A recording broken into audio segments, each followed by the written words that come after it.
Hey everyone, and welcome back to Co-op Tutorials. My name is Martin Lazarus. And I'm Greg Adams. So today we're going to be looking at something that is called SQLite. So what you can do is if you go out to this website here, I'm going to post it below under the, I guess it's called description area. If you go to this website, you can really download either version, the 32-bit or the 64-bit. I think that I probably have the 64-bit. Anyways, download that, install that, and then once you install it, you'll see something that kind of looks like this. And what this is it gives you the ability to essentially have a database without having to install gorillas, like for instance, a MySQL, SQL Say Server, gorillas. Postgres, gorillas, right? 800-pound gorillas, because like these Caramba. things, like when they install, like for instance SQL Server, it might take up like 2 gigs of your space or 3 gigs of space. MySQL, I'm not sure Thing how is many it is. bigger than that. I'm not It could even even be entirely bigger than sure. that, exactly. Whereas this might take up like 10 megabytes maybe. Um, I think it could be more than that, but it's like nowhere near the SQL Server or the MySQL size at all. And it's super quick.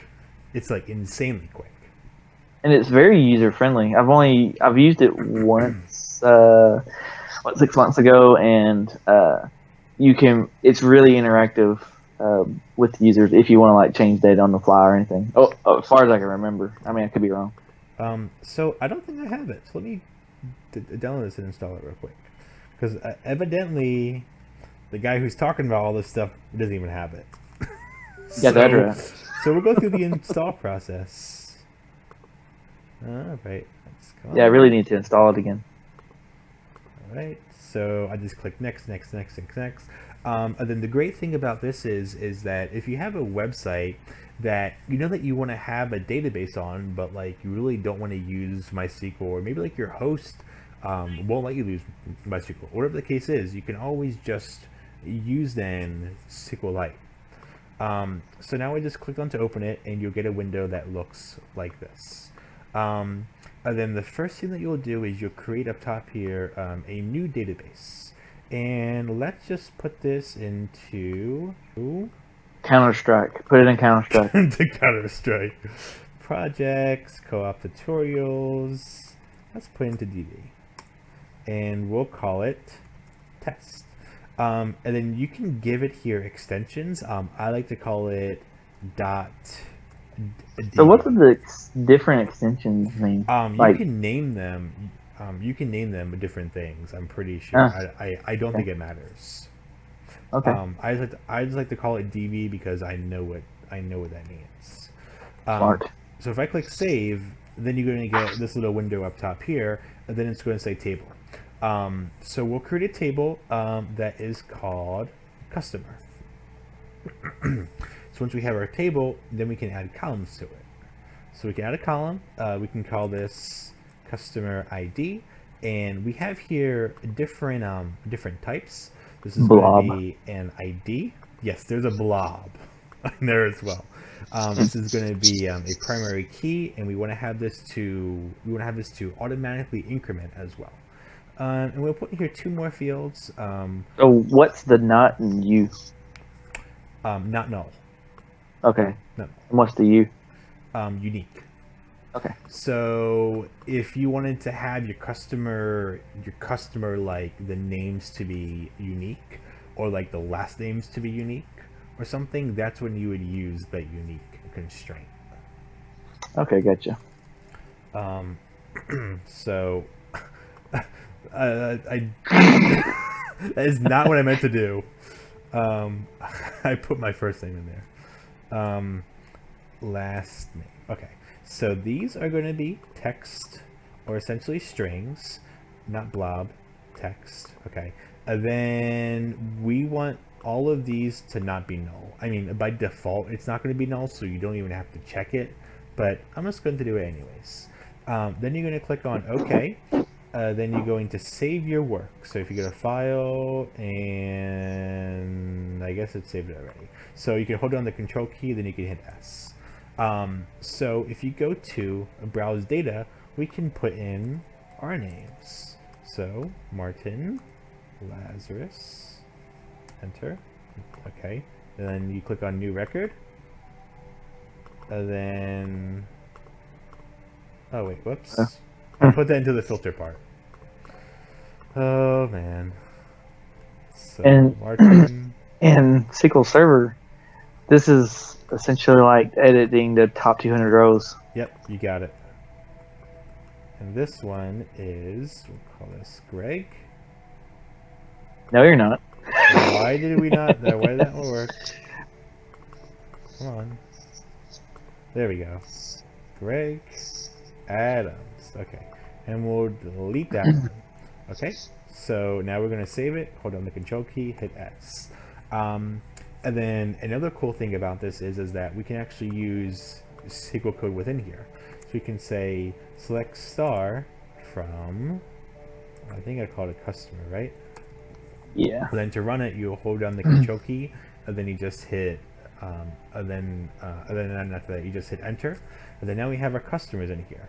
And we can even say, we can even put a where clause, where you say where first name equals to Martin. So that will only give me back the customer's name when their first name is Martin. And we can do the same thing for Greg. And we can change this to last name. If we run this, we'll get back nothing. But if we change this to Adams, we'll get back Greg. Yay! Sweet. Always remember, because I screwed this up so many times, SQLite does not save on the fly like SQL does. That's exactly. So you have to manually save it. Otherwise, you'll get confused on where you're at and thinking you messed up, but really you made the changes. You just didn't save it. Exactly. So if we say something like this, just to show the users what we're talking about. So if we insert a customer, Oh, Bob. values, Bobby. He's a very creative, great character. I couldn't think of another name. So now if I click on Control Enter, insert into.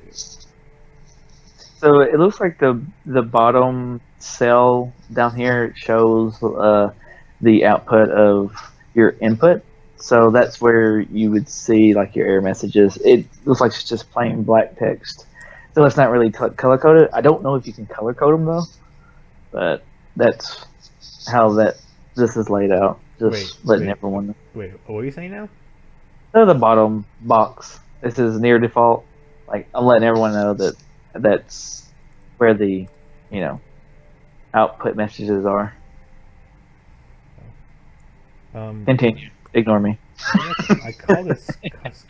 Oh, you know what? I think it values. That should be right. Customer. Okay. 3. Are you sure? Okay, there we go. So now we put it in there, and if we go over to the structure, we browse our data, it's in there. And boom shakalaka. But if we close this, now it's going to ask us, do we want to save it?